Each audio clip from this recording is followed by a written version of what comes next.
देखो, जब कोई व्यक्ति गाड़ी से चलती हुई गाड़ी से जब कूदता है तो वह मुंह के बल ही क्यों गिरता है?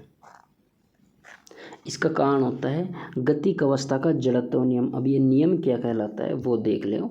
गतिक अवस्था का जड़त्व का नियम कहलाता है law of inertia of moving state. इस नियम के अनुसार जब कोई वस्तु गति कर रही है, ठीक है, मतलब चल रही है, तो वह एक समान वेग से सीधी रेखा में गति करती है। मानो ये v वेलोसिटी से वो समान वेग से सीधी रेखा में गति करती रहेगी। कब तक करती रहेगी? जब तक उस पर कोई बाह्य बल कार्य ना करे। बाह्य बल का मतलब होता है कि हम कोई अड़चन ना पैदा कर, जैसे ये रुकावट पैदा कर दी तो इससे क्या है, इसके वेग को परिवर्तित होगा। लेकिन जब ये बाह्य बल हटा देंगे तो ये अपना सीधी रेखा में फिर से गमन करती रहेगी। तो गतिक अवस्था का जड़त्व नियम कहलाता है कि जब कोई वस्तु सीधी रेखा में गति करती है तो वो समान वेग से गति करती रहेगी जब तक उस पर कोई बाह्य बल कार्य नहीं करता। और जैसे बाह्य बल कार्य करता है तो उसकी गति प्रभावित होती है। अब यही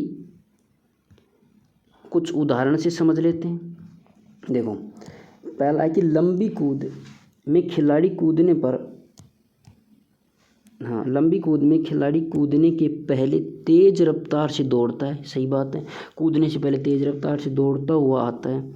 कूदते समय जड़त्व के कारण उसके शरीर की सामने वाली गति बनी रहती है। देखो, दौड़ता है और जब अचानक ही रुकता है फिर कूदता है तो ये जो वेलोसिटी है और ये रुका है, ये जड़त्वता कहलाता है। ठीक है, रुकना क्या कहलाता है? जड़त्व। रुकना ही जड़त्व कहलाता है। पहले भागता है फिर एकदम से रुकता है, फिर ये जो इसकी वह गति है, इसी गति के कारण ये जंप करता है आगे।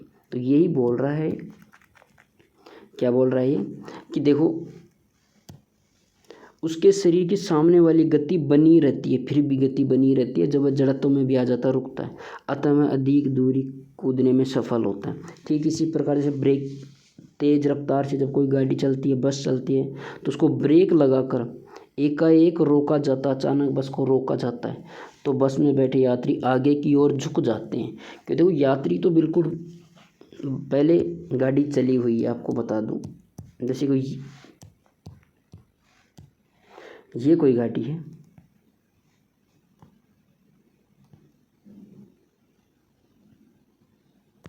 ठीक है, और ये चली हुई है सीधी, लेकिन जैसे इस पर अचानक ब्रेक लगा दिया जाता है तो इसमें जो बैठे यात्री है ना, यात्री वो आगे की ओर झुकते हैं। क्यों झुकते हैं? क्योंकि इस ये रुकना मतलब ये जड़त्व में आ गई और गति मतलब ये गतिशील है। तो गति का जड़त्व मतलब गति से क्या वस्तु किस में आ गई? जड़त्व में रुक रही है। इससे क्या होता है कि ये जो इसकी पहले वाली गति थी वो सीधा सामने वाली गति, यही गति बनी रहती है उन व्यक्तियों में, बैठे यात्रियों में, तो इसके कारण वो आगे की ओर झुकते हैं। यही गति का जड़त्व नियम है, गति से जड़त्व की ओर आना। ठीक है, तो यही बोल रहा है कि आगे की ओर झुक जाती है, इसका कारण गतिक अवस्था का जड़त्व है। ठीक है, अब अपना देखो, अपना पॉइंट भी ये है कि जब कोई, देखो जब कोई व्यक्ति चलती गाड़ी से, थर्ड पॉइंट देख लो, चलती गाड़ी से, बस या रेलगाड़ी से गिरता है, कूदता है तो वह जड़त्व के कारण मुँह केवल आगे की ओर गिरता है।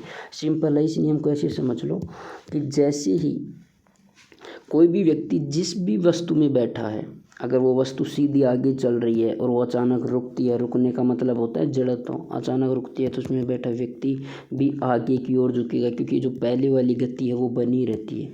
ठीक है, इसी प्रकार जैसे कोई व्यक्ति भागता है और दौड़कर फिर कूदता है, जैसे कोई व्यक्ति यहाँ से भागना शुरू करता है और अचानक रुकता है और जंप करता है, तो वो जंप क्या, यही जो पहले वाली गति ये बनी रहती है उसके शरीर में, इसलिए अधिक जंप कर पाता है। तो गति का जड़त्व नियम कहलाता है कि किसी व्यक्ति का, कोई व्यक्ति भागता है और अचानक ही वह रुकता है, अचानक ही वह रुकता है मतलब जड़त्व में आता है। रुकना मतलब जड़त्व में आना और गति मतलब तेज दौड़ना। ठीक है, गति से जड़त्व की ओर आना ही गति का जड़त्व नियम कहलाता है।